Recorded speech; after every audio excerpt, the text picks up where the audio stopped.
Umamin ka na kasama ka sa akyat bahay. Hindi nga ako kasali doon. Masyado kayo mapagbintang, mapanghusga.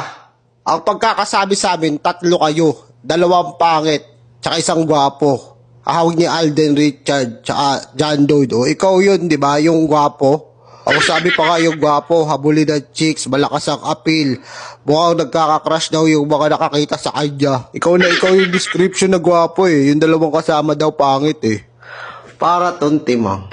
Eh, artist tayo ng dating mo eh. Tapos 2 kasama mo pangit. Hindi naman!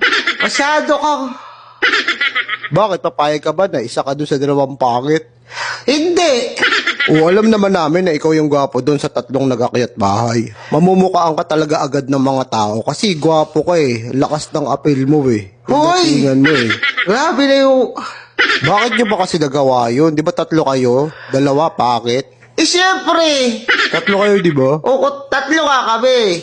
Dapat kasi hindi ka na sumama doon sa mga pangit na yun. Ikaw yung gwapo eh. Di sana, maganda yung buhay mo. Hindi yung ganyan ah. Nakakainis to. Yung mga kasama mo pala 2 pangit, taga saan naman yun?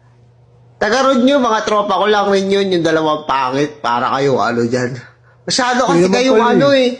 Nagawa lang namin yung kasi kailangan namin ng pang-inom. O, ituro mo na sa akin yung mga kasama mo. Pilingilang pala ka.